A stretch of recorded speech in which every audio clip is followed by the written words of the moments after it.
de la noche, 8 de la noche, vamos a estar ahí cocinando salchichón, carne, novillo, ternera, todo eso. Vamos a estar ahí cocinando. Vamos a hacer un tiempo muy hermoso de adoración, de compartir. Pueden ir, ¿quiénes? Todos los que quieran. Lo único es que es una noche de traje. Traje salchichón, traje carne, traje... Porque lo que queremos es compartir. Lo que queremos es que usted bendiga a un hermano. Yo te voy a bendecir a ti, pero tú puedes bendecir a otro. Entonces vamos a estar ahí en la montaña para todos los que quieran. Los que nunca han conocido la montaña pueden ir. Y si alguno de pronto dice: pastor, y yo quiero ir más temprano, quiero bañarme, también díganos y vamos a estar ahí. Usted puede ir a bañarse si usted quiere. O sea, la montaña es de todos. ¿De quién es la montaña? Es una compra hermosa que la iglesia hizo. Yo personalmente disfruto mucho cada vez que voy ahí en la tarde y me tomo un cafecito ahí en la tarde sentado en una mecedora que tenemos ahí. Es espectacular la presencia de Dios y todo. Mi esposa y yo estos días vamos a estar por ahí también. Si usted quiere ir en cualquier momento nos escribe y puede subir a conocer la montaña de Dios. ¿Cuántos dicen amén? Recuerde, martes 24 no hay culto. Si usted viene, está cerrado. Martes 24, martes 31 no hay culto, pero el último culto es el más especial del año. Es el próximo domingo y vamos a hacer una fiesta. ¿Qué vamos a hacer? Simulacro de fin de año. Aleluya, me encanta ese grito. Todos tienen que venir en pantalones, todos tienen que venir en tenis, porque vamos a hacer un halal. Si usted no sabe qué es un halal, es nuestra fiesta para despedir el año. Es una fiesta de alabanza, de adoración, donde nosotros gozamos desde principio al fin. Y vamos a darte 7 conceptos de por qué nosotros nacimos para la alabanza de su gloria. ¿Cuántos ya han venido a un halal aquí? Es un fiestón. Traiga las bubucelas que le sobraron del equipo Saprissa, tráigalas. Santo es el Señor, aleluya. Traiga las pitoretas, traiga los pitos, las cornetas, los gorros, los antifaces. Traiga lo que tenga que traer, pero venga de fiesta. Amén. Porque vamos a despedir el año en grande. Vamos a darle gracias a Dios. Vamos a bendecir las familias. Y después de allí nos vemos el domingo 5 de enero, que es un culto muy especial también, porque le llamamos la fiesta de blanco. ¿Cómo? Porque venimos todos con una camiseta blanca. Las mujeres pueden venir en vestido blanco. Todos nos traemos una prenda blanca, porque ese domingo es el primer, imagínense, el primer domingo del año. Importante que usted vaya a pasear, pero qué importante sería que empiece el año en la casa de Dios. Entonces el domingo 5 todas las familias vienen, los chicos vienen de blanco, los niños todos vienen de blanco, y le presentamos al Señor ese domingo como un año de santificación, de consagración. Un año donde vamos a decirle al Señor: no queremos contaminarnos con el mundo, queremos guardarnos para ti. Es un domingo especial y tenemos cena del Señor. Esa es la agenda para estos días. Amén. Bueno, quiero compartirles un mensaje hermoso que Dios me ha regalado, y le he puesto y le he titulado así. A ver si me ayudan arriba estos chicos hermosos que siempre nos ayudan. Mientras oramos, usted diga conmigo: Señor, no, pero fuerte, diga: Señor, háblame por tu palabra. Tu palabra tiene todo el poder para sanar, para liberar, para bendecir, para hacerme crecer a la estatura del varón perfecto. Por lo tanto, hoy necesito una palabra que salga de tu boca. Diga: por una palabra la viuda vio multiplicación de la harina y del aceite. Diga: por una palabra la mujer que iba a perder los hijos pudo pagar la cuenta y vivir de lo que le restaba. Diga: lo único que yo necesito hoy es una palabra. Amén y amén. ¿Cómo se llama este mensaje? Siguiendo sus pasos. Siguiendo sus pasos. Yo voy a hacer una pregunta. Si algunos de los que están aquí quisieran cambiarse el nombre, de pronto alguna persona puede haber sido que hayan puesto un nombre que no le gusta mucho. Si usted tuviera que cambiarse el nombre, ¿qué nombre se pondría? Yo conocí a un muchacho, yo tengo un amigo en Facebook que se llama Billete. Billete Zúñiga se llama. Digo yo: caray, si yo me hubieran puesto Billete, yo creo que yo me hubiera cambiado el nombre. Yo. Y no quiero ofender a nadie, pero hay ciertos nombres que probablemente a uno se los pusieron por ignorancia. Porque hay ciertos nombres que tienen un significado, tienen una connotación. En la Biblia todo nombre tenía un significado. Y Dios cambió nombres. Ustedes sabían que Dios cambió nombres. Por ejemplo, Dios le cambió el nombre a Abraham, se llamaba Abraham. Y Dios dijo: yo no quiero que te llames Abraham, quiero que te llames Abraham, padre de multitudes. El nombre que Dios le dio tenía que ver con la misión y la asignación que Abraham iba a desarrollar. Su esposa se llamaba Sarai, princesa triste. Ese es el significado de Sarai, princesa triste. Y Dios dijo: yo no quiero que seas una princesa triste, quiero que te llames Sara, princesa feliz. Así que si usted hoy vino con tristeza aquí, de aquí se va feliz. Entonces, ¿por qué estoy diciendo eso? Porque Dios en el Antiguo Testamento cambió nombres. Y Jesús en el Nuevo Testamento, cuando vino, a algunos les cambió el nombre también. Uno de sus seguidores se llamaba Simón. ¿Cómo? Simón quiere decir pabilo, que mueve el viento. Eso era Pedro, un hombre sin carácter, un hombre temperamental, un hombre emocionalmente violento, que no sabía controlar sus emociones. Y Jesús dijo: yo tengo que transformarte en un Pedro, en una piedra. Y el Señor le cambió el nombre. Por allá el Señor le puso hasta un apodillo a algunos y les dijo, como eran muy de carácter fuerte, dije: esto le voy a poner los hijos del trueno. ¿Por qué estoy hablando de esto? Porque yo veo que los apóstoles también tuvieron la misma intención que había en Jesús. Y hay un personaje con el que hoy voy a enseñar este mensaje, siguiendo los pasos de Jesús, porque me parece que de él podemos aprender un montón de llaves, un montón de principios que son aplicables a nosotros en este tiempo y que nos van a traer mucha bendición, no solo a nuestra vida, a nuestra familia, sino a la iglesia, a la comunidad. Y yo quiero hablar de un personaje, y voy a pedir que me introduzcan de una vez en la palabra, porque los discípulos también le cambiaron el nombre a esta persona. Ya te voy a hablar del nombre de este muchacho. Era un joven, escúcheme bien. ¿De dónde nace el título de este mensaje? En primera de Pedro 2:21 dice lo siguiente: para esto fueron llamados, ¿quiénes? Diga, nosotros. Voy a volver a leer y usted dice ¿quién? Para esto fueron llamados, ¿quiénes? Nosotros, porque Cristo sufrió por ustedes, dándoles, ay que suavecito, dándoles para que sigan. O sea, que el Señor se convirtió en un modelo para que nosotros lo imitemos. La Biblia dice que nosotros somos imitadores de Cristo. Eso debemos ser, imitadores de Cristo. Entonces yo voy a hablarte de un personaje que en la Biblia, escúcheme bien, en la Biblia los discípulos le cambiaron el nombre. ¿Por qué le cambiaron el nombre? Porque él tenía atributos, tenía una forma de comportarse que lo hizo merecedor de llamarse como le pusieron. Él se llamaba José, pero le quisieron cambiar el nombre. Mira aquí lo que dice la escritura en Hechos capítulo 4 y verso 36. Entonces José, ¿cómo se llamaba él? José, a quien los apóstoles le pusieron por sobrenombre. Hay apodos que son muy feos, hay sobrenombres que son horribles. Yo, por ejemplo, me crié en los barrios del sur y ahí eran terribles para poner apodos. Y algunos apodos que le ponían a uno, hasta uno se los creía. Entonces eso lo deprimía a uno. Eso del bullying no es tan nuevo como la gente piensa. El bullying es viejísimo. Lo que pasa es que antes no se llamaba así. Pero a mí me pusieron un montón de apodos. Y este sobrenombre que le ponen a él es un sobrenombre hermoso. Ya le voy a explicar por qué.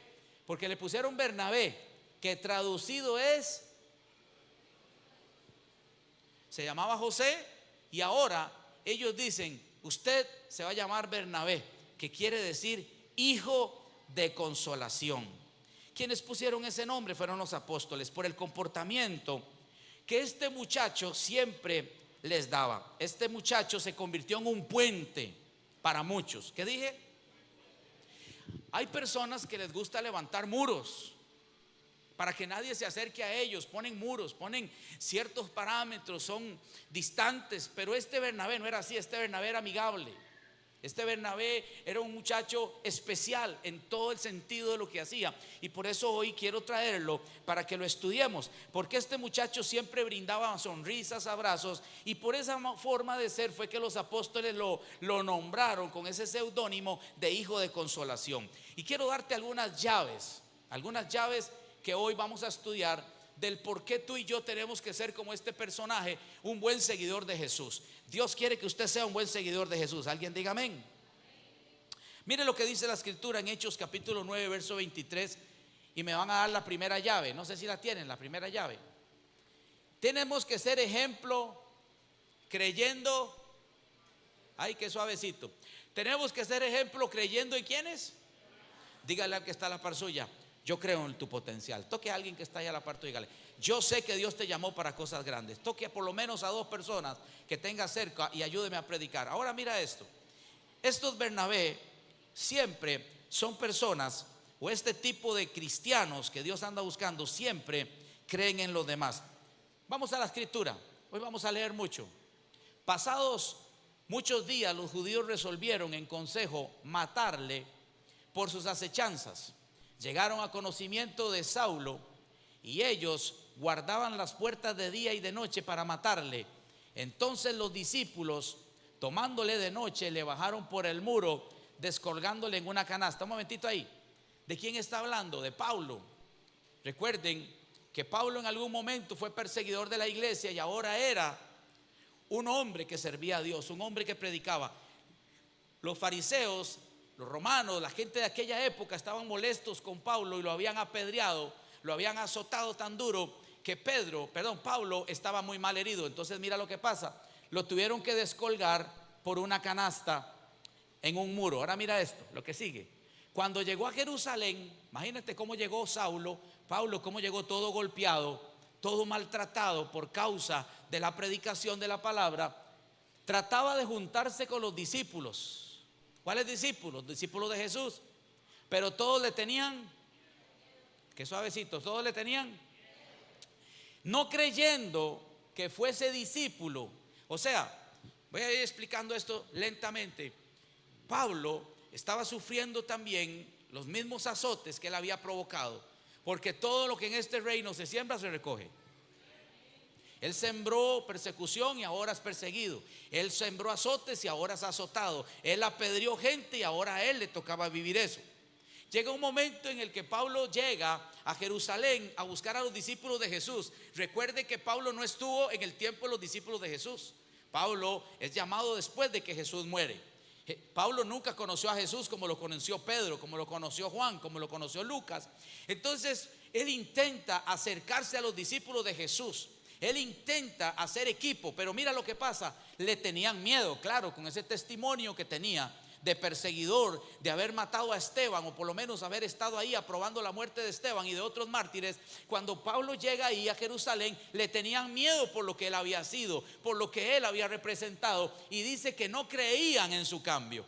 ¿Sabes que uno de los grandes problemas que siente la iglesia hoy es que cuando viene gente nueva y trae un pasado, trae una historia, a nosotros nos cuesta mucho creer en el nuevo nacimiento de esa persona? Nos cuesta mucho entender que ya Cristo empezó una buena obra en esa persona y que la va a terminar. Y muchas veces nosotros vemos el pasado de la gente. Nos es más fácil ver el pasado de la gente que el futuro que Dios tiene para esa persona. ¿Cuántos están conmigo? Pablo lo sintió, Pablo le tocó vivirlo, llegó a la iglesia, ese lugar donde todo el mundo debería ser aceptado. Están los discípulos de Jesús y en vez de ser aceptados, rechazados. Alguien dijo por ahí que el ejército donde más se mueren y se matan los soldados es en la iglesia de Cristo.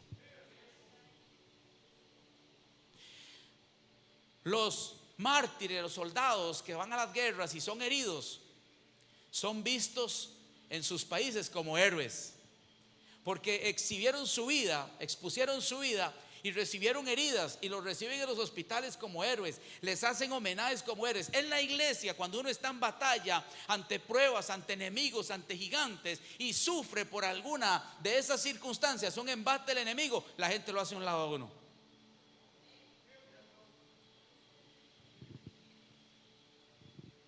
Estando en Estados Unidos hace unos días atrás, me di cuenta de un pastor, me voy a reservar el nombre, pero Dios lo usó muchísimo a él, muchísimo. Ministerio internacional poderosísimo, fundó muchas iglesias.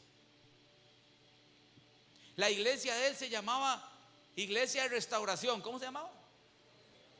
Restauró a muchos. restauró muchísimas personas, pero el día que el pastor se equivocó, lo echaron. Yo no estoy diciendo que las faltas deben ser exoneradas, estoy tratando de darte un ejemplo de que a veces en la iglesia es el lugar donde más se juzga, donde más se aparta la gente, donde más se señala, y debería ser el lugar donde la gente debe ser más amada. ¿Me estoy dando a entender? Entonces, a Pablo le pasó, llegó ahí y nadie creía que él hubiese cambiado. Es triste cuando las personas se empiezan a acercar a la iglesia y de pronto por ahí tienen un enojo y alguien viene y le dice: ah, sí, y para eso va a estar la iglesia. ¿Usted ha visto qué es lo primero que le dicen a uno? El enemigo quiere poner tu credibilidad en el suelo. El enemigo quiere cambiarte la perspectiva. Quiere que tú empieces a pensar que eres hipócrita cuando entres en una iglesia. Y no es cierto, nosotros no somos hipócritas, nosotros somos pedazos de misericordia. Somos vasijas de barro en construcción. Entonces mira esto. Entonces aparece Bernabé. ¿Quién? Aparece este muchacho Bernabé, que ya le habían apodado hijo de consolación, y hace algo hermoso, extraordinario con Pablo. Dice: tomándolo, lo trajo a los apóstoles y les contó cómo Saulo había visto en el camino al Señor, en el cual él había hablado, y cómo en Damasco había hablado. ¿Cómo habló? ¿Sabes qué hizo este muchacho Bernabé? Lo mismo que debemos de hacer nosotros. Dice que lo tomó de la mano, fue y habló con los discípulos y les dijo: vean, están equivocados ustedes con Saulo. Este es un hombre de Dios. Yo lo acabo de ver predicando valerosamente. Yo lo vi. Él contó el testimonio de cómo Cristo se le apareció en el camino, cómo el Señor lo tiró al suelo, cómo el Señor lo dejó ciego. Y esta intervención de Bernabé hizo que todos los discípulos creyeran en él. Hizo que todos los discípulos lo aceptaran. Hizo que todos los discípulos lo empezaran a amar, como es necesario que seamos amados dentro de una iglesia. ¿Cuántos entienden lo que estoy diciendo? Pues ese es el trabajo tuyo y mío. Cada vez que venga alguien a la iglesia, nosotros tenemos que encargarnos de construir a esa persona, construir esa familia, construir esa vida. ¿Me estoy dando a entender? Tienen que aparecer los hombres como Bernabé, tienen que aparecer los buenos seguidores de Jesús y que digan: pastor, esta persona también va a ser un vaso usado por el poder de Dios. Esta persona también va a ser un testigo del poder de Dios en nuestra iglesia y en nuestra ciudad. ¿Cuántos entienden lo que estoy diciendo? ¿Puedes darle un aplauso a Jesús en esta mañana?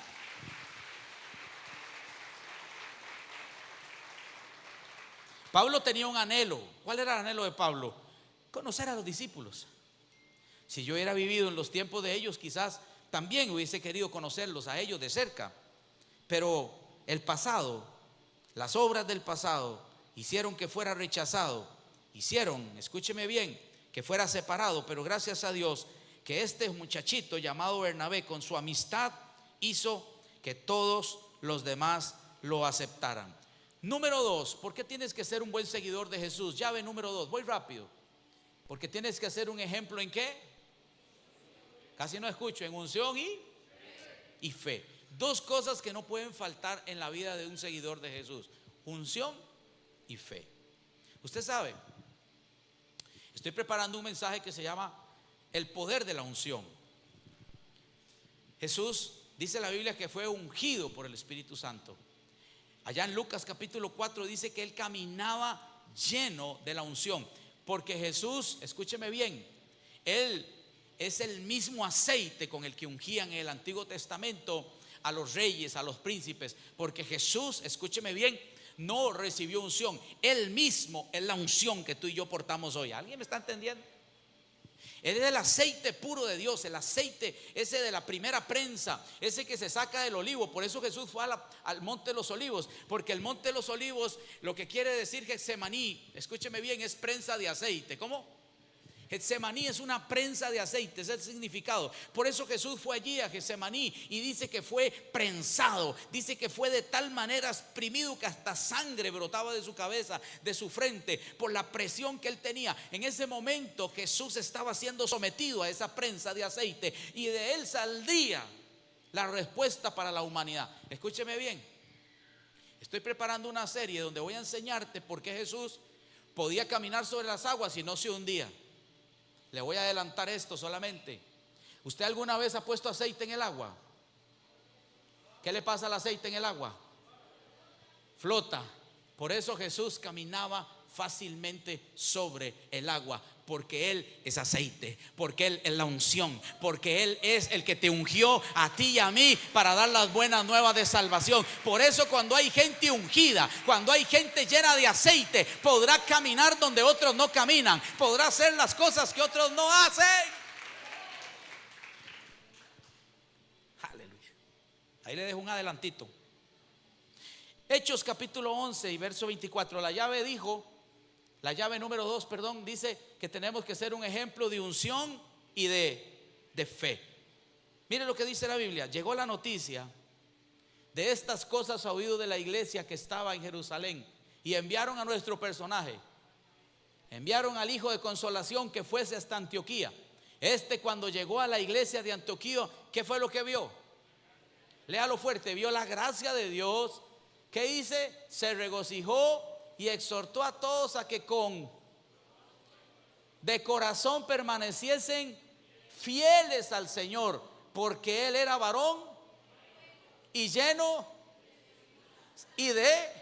mira los atributos de este Bernabé. Era bueno, era lleno del Espíritu Santo y lleno de fe, y una gran multitud fue agregada al Señor. Cuando usted es una persona que tiene estos atributos, cuando usted es una persona que desarrolla los atributos de un buen seguidor de Jesús, la gente se va a convertir sin que usted hable mucho ni yo hable mucho. ¿Me está escuchando? Lo que me gusta es que envían a Bernabé a hacer una misión de reino. Escúcheme. Enviaron a Bernabé a ver qué estaba pasando en la iglesia, y en vez de levantar un reporte de chismes, de cosas malas, dice que él vio la gracia y el favor de Dios en ese lugar. Me gusta la gente que todo lo ve con optimismo. La gente que si va a la montaña ve el edificio y dice: no, aquí es que va a haber un edificio, aquí va a haber cabañas, aquí va a haber una escuela, aquí va a haber colegio. Si te vamos a mandar a la montaña, puedes entrar a la montaña, espero que veas lo que Dios ya vio. ¿Alguien me está entendiendo lo que estoy diciendo? Miren que enviaron a Bernabé a la iglesia a hacer un reporte, y lo que él vio fue solo cosas buenas. Él habló con los discípulos y le dijo: no, esta iglesia está llena de la visión, esta iglesia está llena de gracia, esta iglesia tiene potencial. Aleluya. Alguien diga amén. Se gozó, él se gozó con lo que estaba pasando en aquel lugar. Él no criticó la unción que estaban viviendo, él alabó la unción que tenían en ese lugar. ¿Alguien me está entendiendo lo que estoy diciendo? A mí me entristece mucho cuando yo escucho comentarios de personas que no se suman a la visión, sino que en vez de sumarse a la visión, o por lo menos abstenerse de hablar, usan sus palabras para lastimar, para herir y para confundir. Nosotros tenemos poder en nuestras palabras. Diga conmigo: nosotros tenemos poder en nuestras palabras. Lo que usted dice es un juicio. Lo que usted emite de sus palabras es un veredicto. Por eso es importante que lo que salga de nuestra boca sea sí o no, porque la Biblia dice que lo que más de ahí procede nos mete en problemas. Por eso cuando vamos a usar la fe, la pastora habló hace unos días y dijo: hablemos todos el mismo. Cuando hablamos todos el mismo idioma, el cielo interviene. Hay milagros de Dios, hay cosas que se desatan poderosamente. Por eso nosotros tenemos que aprender que en movimientos de fe, si yo no creo y no comparto, no hablo tampoco. No participo, no hablo. Porque nada de lo que se hace en esta iglesia ni en el reino debe ser exigido, nada. Todo lo que una iglesia hace, lo hace porque tiene una visión, lo hace porque tiene una asignación, lo hace porque tiene escúchame bien, una visión que desarrollar. Y todo lo que hacemos en el reino tiene que tener ese motivo, que Cristo sea exaltado en lo que hacemos. Amén. Entonces, me gusta cuando este muchacho Bernabé va a esa iglesia, porque solamente motivó a otros a seguir siendo fieles. Mi mensaje hoy es: sigue siendo fiel a Dios. Mi mensaje hoy: sigue siendo fiel a la visión. Mi mensaje es: sigue siendo fiel a tu familia, sigue siendo fiel en tu trabajo, sigue siendo fiel a tu país. Yo no sé si usted me está escuchando. Es decirle a la gente: nunca dejen de practicar la fidelidad, porque en este tiempo estamos viviendo tiempos difíciles donde la gente se ha vuelto desleal con Dios, se ha vuelto desleal con las iglesias, se ha vuelto desleal con los principios de Dios. Y me gusta porque este Bernabé lo que hizo a la hora de predicar fue decirles a los demás: yo los insto a seguir siendo fieles. Es que Dios necesita fieles. Es que Dios anda buscando una generación de gente fiel. ¿Sabe qué dice la Biblia? A los fieles los sentará con Él a su diestra. Yo no sé si usted ha escuchado esa palabra. Dios va a buscar y va a premiar la fidelidad. Dios es un Dios que nunca dejará de reconocer a aquellos que tienen fidelidad por Él y por sus proyectos en la tierra. Alguien diga amén. Número 3, porque quiero terminar este mensaje hoy. Sé un ejemplo de palabra. Diga conmigo: fidelidad y palabra.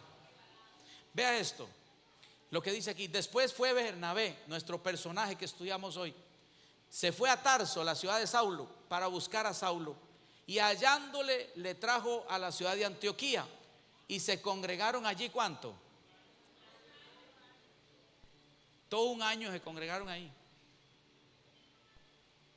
Hay gente que le cuesta congregarse fielmente. Hay gente que ha ido perdiendo el amor por la casa de Dios. Intermitentemente vienen a la iglesia cuando pueden, cuando por allá se acuerdan. Viene diciembre y se ven unas bajas tremendas porque la gente ha perdido la fidelidad. Porque la gente es más fiel a los compromisos con los hombres que a los compromisos con Dios. Son más importantes los compromisos que adquirimos con personas que con el que hizo los cielos y la tierra. Nunca dejes de congregarte. He explicado muchas veces que el congregarnos trae bendición a nuestra vida, que el congregarnos trae puertas abiertas, que el congregarnos trae llaves. Ayer, por cierto, me compartió una hija de aquí de la iglesia un testimonio hermosísimo. Me dijo: pastor, yo recuerdo el día que predicaste acerca de balanzas perfectas. Voy a preguntar aquí: ¿cuántos se acuerdan de balanzas perfectas? Mire qué poquitos. Ese mensaje, dice ella, pastor, fue edificante para mi vida porque se vio envuelta en una situación laboral terrible, donde a ella la expusieron mal, donde a ella bajo chismes, bajo mentiras, bajo argumentos, le quitaron de su posición de privilegio y la pusieron en una posición muy horrible. Y ella dice que ella tenía ganas de actuar, ella tenía ganas de tomar acciones legales, hasta civiles, pero dice que se acordó de la palabra del pastor, del día que enseñamos acerca de balanzas perfectas. Y entonces dice que ella dijo: bueno, si esas personas se quieren comparar conmigo, ellos no saben quién soy yo, ellos no saben el Dios que yo represento, ellas no saben la unción que yo traigo, ellas no saben la fidelidad que yo porto. ¿Alguien me está escuchando? Entonces decidió esperar que la balanza les tomara a ellos y la pesaran contra ella. ¿Y qué terminó la historia? Así de fácil terminó. Ellos terminaron en un proceso civil, judicial muy peligroso, y ella fue restituida con honores al cargo, reconocida por las altas autoridades del trabajo donde ella está. Denle un aplauso a Dios. ¿Sabes por qué pasó eso? Porque ella estaba el día en la iglesia congregada que Dios tenía una palabra para ella. El día que usted no viene a la iglesia, ese día Dios tal vez tenía la palabra que usted necesitaba. Por eso no dejemos de congregarnos, dice, como algunos tienen por. No dejemos de congregarnos. Santo es el Señor. Dice: después fue Bernabé a Tarso, a Saulo, y hallándole iba a Antioquía, y se congregaron allí todo un año con la iglesia. Todo un año. Usted sabe, Pablo estaba recién convertido y fue Bernabé el que le enseñó el poder de congregarse. Le dice: venga, papito, tenemos que congregarnos. Y se congregaron, ¿cuánto? Un año. Y enseñaron. No solo se congregaron, sino que enseñaron a mucha gente, y a los discípulos se les llamó cristianos por primera vez en Antioquía. ¿Sabes cuándo fue que la iglesia se dio a conocer como iglesia? Cuando se congregaban. Cuando la generación de aquella época vio que ellos eran constantes, que eran apasionados, que eran determinados, que eran indetenibles. que por más que los perseguían se congregaban. Si no podían en los templos, se congregaban en las casas. Entonces ejercieron una presión en aquella época tan impresionante, que dice que a ellos quienes les pusieron cristianos no fueron ellos, fueron los de afuera. Que la gente te llame cristiano, no que usted diga que es cristiano.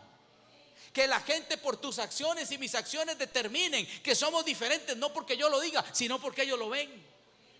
Fue ahí cuando la iglesia por primera vez en Antioquía les llamaron cristianos. La gente decía, esa gente que se reúne todos los días ahí durante un año completo, a pesar de la presión, a pesar de la persecución, a pesar de que los apedrean, a pesar de que los persiguen, de que los arrastran por las calles, no dejan de reunirse, no dejan de predicar en el nombre de ese Cristo. Les vamos a poner cristianos. Cristiano que se congrega es cristiano. Por eso me gusta este personaje Bernabé, porque él tiene un montón de características que nosotros debemos desarrollar. Escuche, la gente como Bernabé, que es un seguidor de Jesús fiel, a veces cancela sus agendas por decirle a Dios sí.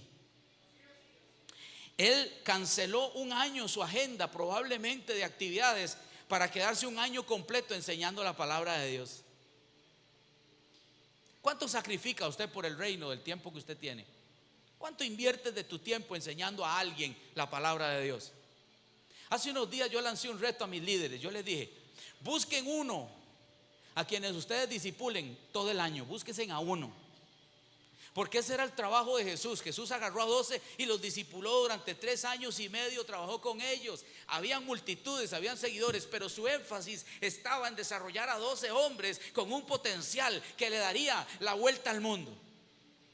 Nosotros a veces, escúcheme bien, se nos olvida que nosotros también somos semilla y nos tenemos que reproducir. Usted tiene que reproducirse en alguien igual a usted o mejor que usted. Y si usted en la iglesia no tiene un discípulo, yo lo invito a que se busque a alguien y usted le diga, esta la voy a agarrar y la voy a discipular. Le voy a enseñar cómo es que debe caminar uno en los caminos del Señor. Sería hermosísimo, porque si aquí somos 300 personas hoy o 400, quiere decir que si cada uno de nosotros agarra a uno, el próximo año somos 800 discípulos. No creyentes, no seguidores, discípulos.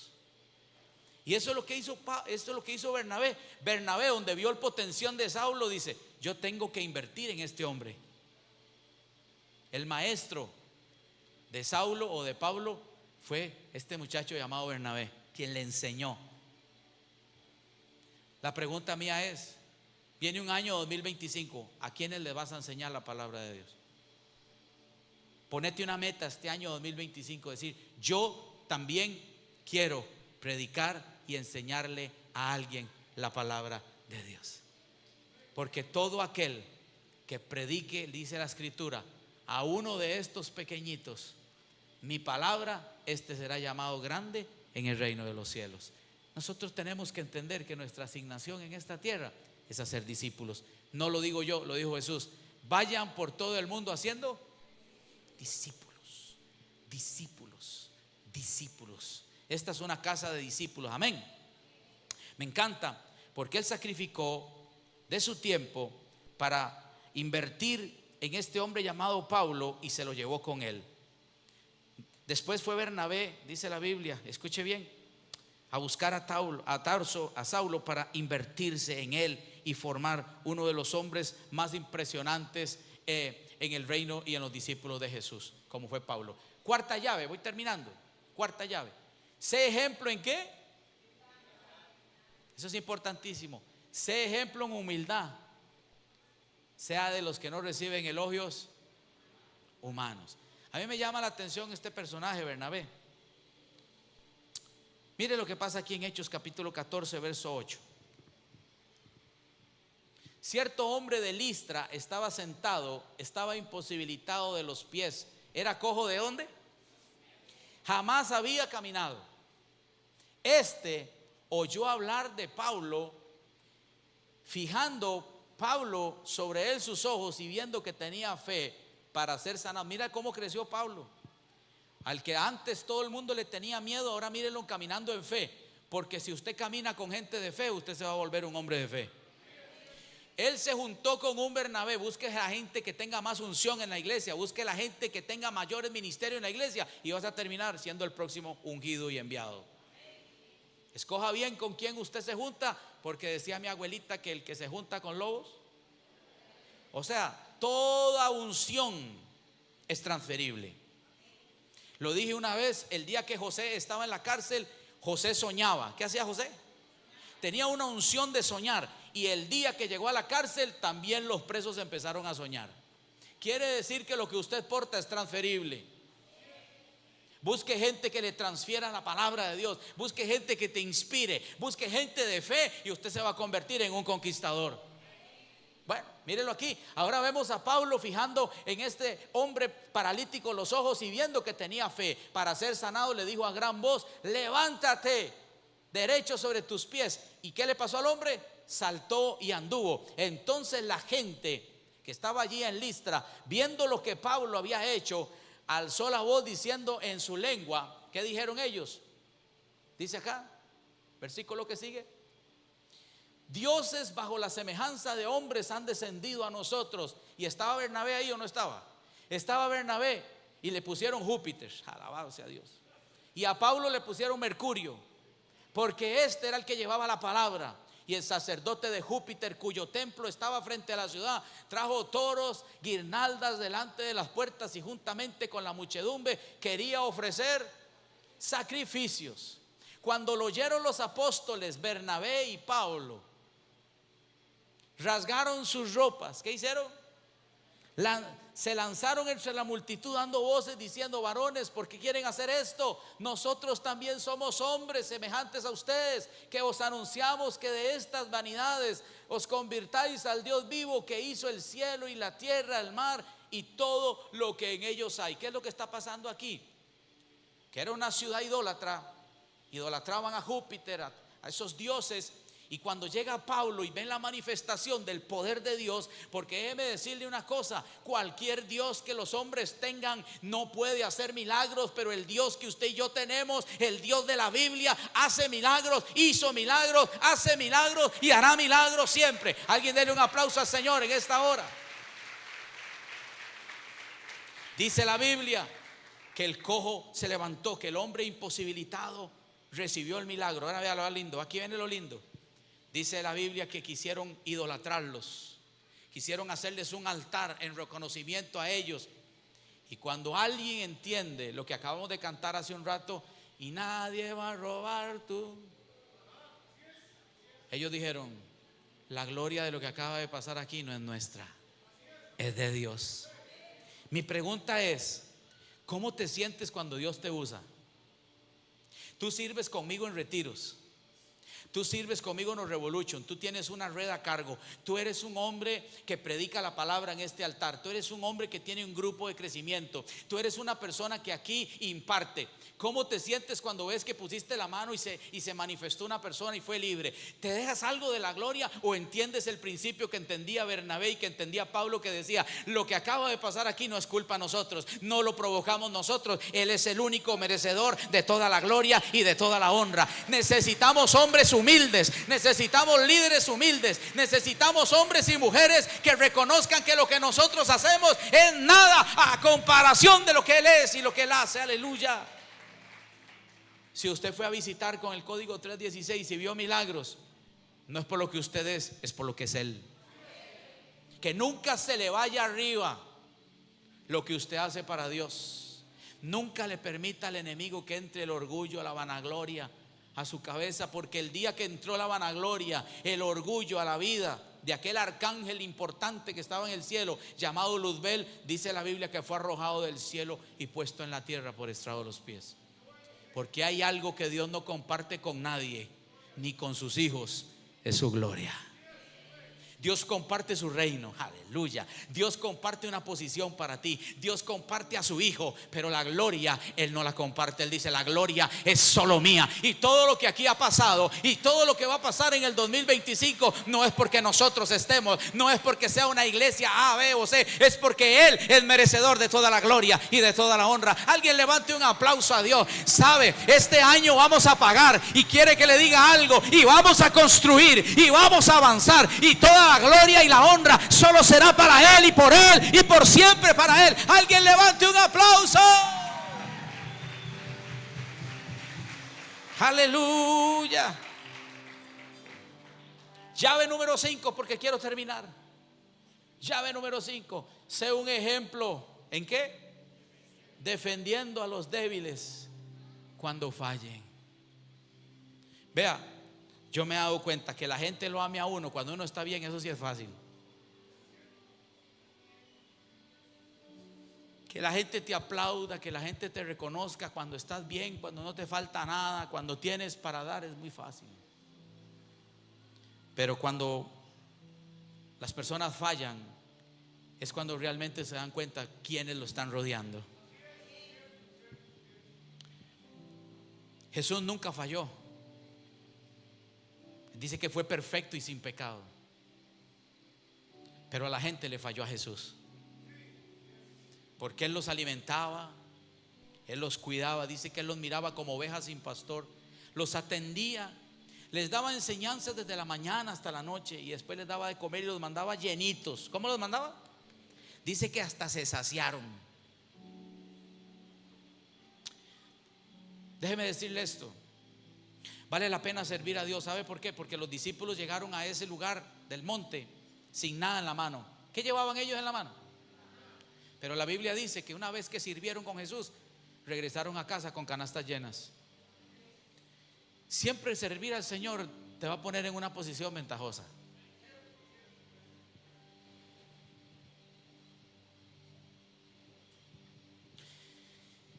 Para todo el que sirve a Dios en esta casa, tengo esta palabra: Dios siempre te va a proveer en tu geografía de lo que no tienes. Ellos no tenían ni peces ni panes. Los panes lo hacen los panaderos. Por eso aquel hombre, escuche, que caminaba con Jesús, y yo creo que era Mateo el que cuidaba el dinero, o Luke, o Judas, no sé, le dijeron a Jesús: Señor, ni todos los denarios que tenemos, ni todos los denarios que podemos tener alcanzaría para comprar pan. ¿De qué habló él? ¿De pan o de peces? Porque para ellos era natural conseguir pan, pero no podían conseguir peces en el desierto. En el desierto no hay peces. Voy a liberar esta palabra para alguien que tenga fe aquí. Hay cosas que para ti será natural resolver, pero hay cosas que solo Dios puede resolver en tu geografía. Y están llegando los días donde Dios te va a sorprender con aquello que es imposible para ti, en tu geografía, en tu contexto. Porque los peces, para ir a recoger peces o sacar peces, había que ir al mar, y ellos estaban en el desierto. Y Jesús dice: yo les voy a dar a ustedes, y les va a sobrar lo que no hay. Ay, ay, ay, lo que no había. Ay, es más, déjeme decirle algo, ya me calenté. Dice la Biblia, es que hay que leer bien la Biblia. Carlitos, la Biblia hay que leerla bien. Dice la Biblia que Jesús partió el pan, pero no partió a los peces. ¿Cuántos han leído eso? Partió el pan y les dijo: vaya, repártanlo, pero los peces no los partió. Y solo habían 5 peces o 3 peces. Hay una historia de 3 y hay otra de 5. Los peces no se partieron, los peces se dieron enteros. Quiere decir que a todas las personas que estuvieron ahí les tocó mínimo un pez, porque estaban enteros. Si habían 5,000 hombres, mujeres y niños, habían 10,000 personas. Quiere decir que todos se comieron mínimo un pez entero, un pescado. ¿Qué quiere decir eso, pastor? Que lo que Dios tiene para ti no va a ser un pedazo, no va a ser la mitad, va a ser completo. Lo que Dios te va a dar este año va a venir completo. Lo que Dios tiene para ti será completo. Yo no sé si hay alguien aquí que entiende que la bendición que Dios va a traer sobre tu casa, sobre tu matrimonio, sobre tu empresa, sobre tus sueños y proyectos será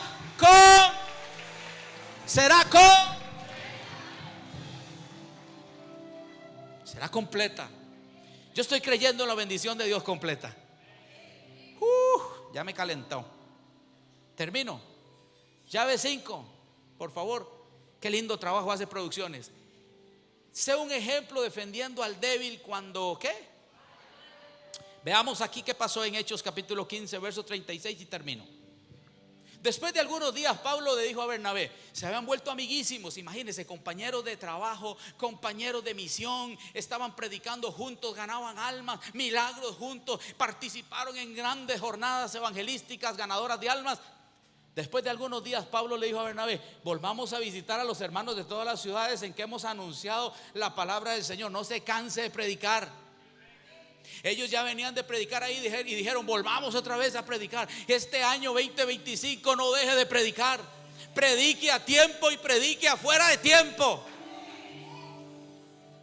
Y Bernabé quería que llevaran consigo a Juan. Entonces Bernabé le dice, Pablo, está bien, yo me apunto, vamos, pero llevemos a Juancillo, el que tenía por sobrenombre Marcos. Vean aquí qué hermoso. Pero a Pablo no le parecía bien. Este Pablo ya sacó las uñas. Apenas Dios empieza a usar a la gente, le salen las uñas. Empiezan a ver milagros y levantan el pecho. Pero a Pablo no le parecía bien llevar consigo a Marcos, porque se había apartado de ellos en Panfilia, o sea, no había caído en pecado. Fue que una vez, por alguna razón, Marcos no pudo ir o no quiso ir. Y por esa razón Pablo lo rayó y dice, con Juan Marcos yo no quiero salir más. Él me falló una, dos no me va a fallar. Mira qué sin misericordia, mira qué fuerte era Pablo en las cosas de Dios. Y no había ido con ellos a la obra. Y hubo tal, léalo, y hubo tal, para que usted vea que la iglesia no es perfecta. A veces van a haber desacuerdos. A veces vamos a pensar diferente, pero eso no nos hace ser diferentes. Hubo un desacuerdo entre los dos que mejor se separaron. Dice Pablo, la verdad yo me voy por mi lado. Dice Bernabé, yo me voy por el mío. Se separan, deciden cada uno irse por su lado. Vea qué feo. Y navegó Bernabé, se llevó al que Saulo o Pablo no quería. Dice, si usted no se quiere llevar a Juan Marcos, yo me lo llevo. ¿Y navegaron hacia dónde? Dígalo conmigo, ¿navegaron hacia dónde? Creo que Pablo se le olvidó que un día también Bernabé a él lo había acogido, lo había ayudado cuando nadie creía en él. Porque hay gente que se le olvida lo que Dios hizo con ellos. Ahora, como estamos tan bien y somos tan ungidos y tenemos ministerio, se nos olvida que hay otros que vienen llegando. Se nos olvida la misericordia, se nos olvida la empatía, se nos olvida que nosotros somos puentes para que otros puedan alcanzar el propósito de Dios. Conviértete en un puente, no en un muro. Que no seas el problema, que seas la solución para que alguien alcance la salvación. Algo pasa en Pablo. Yo me imagino que el tiempo hizo que Pablo recordara. El Espíritu empezó a trabajar a Pablo y le empezó a recordar, Pablo, lo que hiciste con Juan Marcos no estuvo bien. No debías de haberlo dejado de lado, no debías de haberlo desechado, no debías de haber cuestionado lo que Juan Marcos hizo en aquel entonces. Ahora miren un poquito conmigo las cartas de Pablo, para que ustedes vean que Pablo entró en razón, que Pablo se dio cuenta. Porque algo lindo que tenemos los hijos de Dios, los seguidores del Señor, es que tenemos que saber reconocer cuando nos equivocamos. Eso se llama humildad. Ahora mira esto. Dice Pablo ahora en la carta a Tesalónica, dice, también os rogamos, hermanos, que amonestéis a los ociosos, que alentéis a los de poco, que sostengáis a los. ¿Qué le pasó a Pablo? No que al débil Juan Marcos lo había desechado, no que a Juan Marcos, por débil y que no los había acompañado en aquella gira, ya lo desechó, ya no lo quería más a su lado. Ahora Pablo empieza a cambiar y empieza a escribir lo que Dios está haciendo en él. Y le dice, si hay alguien débil, sosténganlo. Si hay alguien de poco ánimo, aliéntenlo. Y para ellos, sean ¿cómo? Toque al que está a la par suya y dígale, teneme paciencia. Amame tal y como soy. Deja que Cristo me cambie, no me cambies vos. Porque hay gente que lo quiere cambiar a uno en la iglesia. Quitan al Señor y se ponen ellos. La obra, el que la empezó fue el Señor. Y el que la va a perfeccionar no es el pastor, es el Señor. Miren esta otra carta. Miren, voy rápido con estos versos, pues eso se va a poner buenísimo. En Romanos 14 ahora Pablo dice lo siguiente: reciban al débil en la... Porque a Juan Marcos le falló la fe en aquella ocasión y no quiso ir con él de gira. Ahora Pablo cambia de posición y dice: reciban al débil en la fe, pero no para contender sobre opiniones. ¿Por qué? Porque él había contendido. Él se había peleado, se había disgustado con Bernabé por causa de Juan Marcos. Pero ahora reconoce que no hay que entrar en discusiones. ¿Alguien está conmigo? Miren este otro pasaje, Romanos 15:1. Así que los que somos fuertes debemos soportar. ¿Es usted fuerte? Soporte a los más débiles. Ame a los que menos han alcanzado. Ame a los que van en crecimiento. Dice: soportar las flaquezas de los débiles y no agradarnos. ¿Quiénes? A nosotros mismos. Y esta carta habla de que hasta los grandes como Pablo un día tuvieron que reconocer con humildad que se equivocaron. En el segundo libro de Timoteo, Pablo hace una petición muy especial a Bernabé. Pablo hace una petición muy especial y reconoce que Juan Marcos sí era importante, y que Juan Marcos era un hombre de testimonio, y que Juan Marcos era muy importante en su vida. Mire lo que le escribe a Timoteo aquí. Le dice: Timoteo, procura venir pronto. ¿A qué? Porque está en la cárcel. Seguro la cárcel lo hizo pensar. Porque hay días en que lo que estás pasando te hace pensar. Hay días en que lo que nos pasa no es tan malo, cuando nos hace recapacitar y nos hace enderezar lo que hemos hecho mal. Pablo está en la cárcel y le dice a Timoteo: procura venir a verme pronto, porque Demas me ha desamparado, amando este mundo, y se ha ido a Tesalónica. Crescense se fue para Galacia y Tito a Dalmacia. Solo Lucas está conmigo. Toma a quién, no que lo había desechado. Toma a Marcos y tráele contigo, porque este me es útil para el ministerio. ¿Quieres que te diga algo? Tú eres útil para el ministerio. Aquí no hay nadie que no tenga un propósito grande en Dios. Aquí no hay absolutamente nadie que no sea útil para el ministerio. Todos ustedes son importantes en esta casa. Todos ustedes son columnas de esta casa. Todos ustedes son propósito de esta casa. Todos ustedes son amados en esta casa. Dese un aplauso a usted, porque usted es el hombre a quien Dios escogió, la mujer a quien Dios escogió para el año 2025 avanzar en los negocios y los proyectos de Dios en esta ciudad. ¿Se equivocó Pablo? Sí, se equivocó, pero supo enderezarse. Diga conmigo: supo cambiar su posición. Póngase de pie, quiero darte un versículo más. Está en el libro de Isaías. Yo sigo pensando que Dios quiere cambiarnos el nombre. Yo sigo pensando que Dios está interesado en cambiar tu historia y mi historia. Quiero leer este versículo para usted, a ver cómo lo recibe usted. Por amor de Sión, dice Dios, no callaré, y por amor de Jerusalén no descansaré, hasta que salga como resplandor su justicia y salvación se encienda como una antorcha. Entonces verán las gentes tu justicia, y todos los reyes verán ¿qué? Tu gloria, y te será puesto un nombre. Dios dice que te va a dar a ti y a mí un nombre nuevo. Te daré un nombre nuevo. ¿Dónde está eso? Se me perdió. Y te será puesto un nombre nuevo que la boca de Jehová nombrará. Si Dios te quisiera poner un nombre, ¿cuál nombre crees que te pondría? Cierre sus ojos un minuto. Ya le dije que a algunos les dijo Abraham: ya no te llamarás Abraham, te llamarás Abraham, padre de fe. A otra le dijo: ya no serás una mujer triste, Sara. ahora te llamarás Saraí, perdón, Sara, mujer feliz, princesa feliz. Si Dios te tiene un nombre, ¿cuál nombre crees que te va a poner? ¿Cómo estás haciendo con todas estas llaves? ¿Estás siendo humilde? ¿Estás predicando la palabra?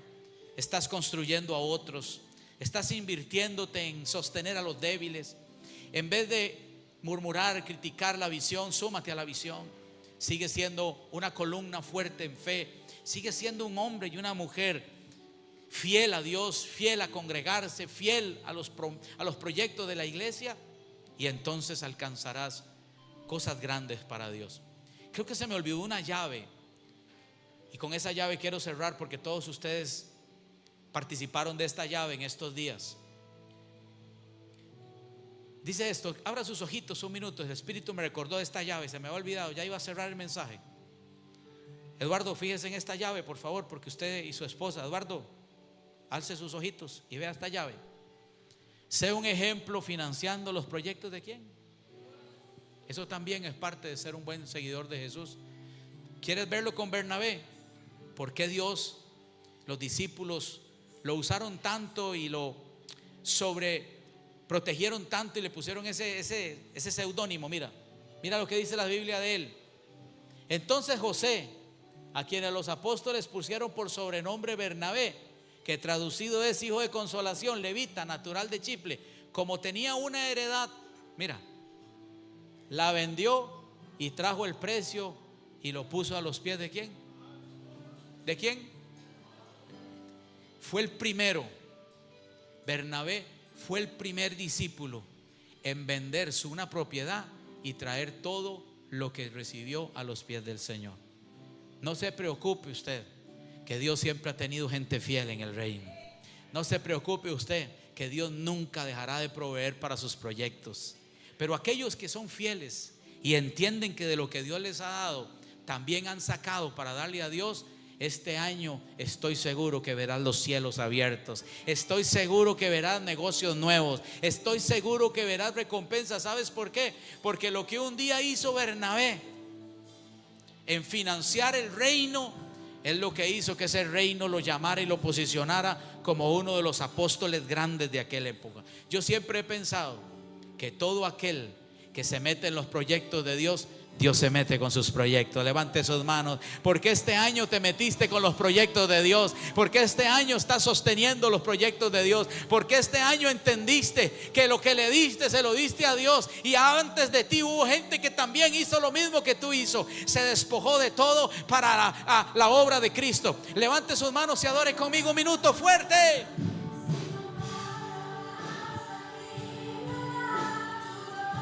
Cantémosla juntos y nos vamos. No vuelvo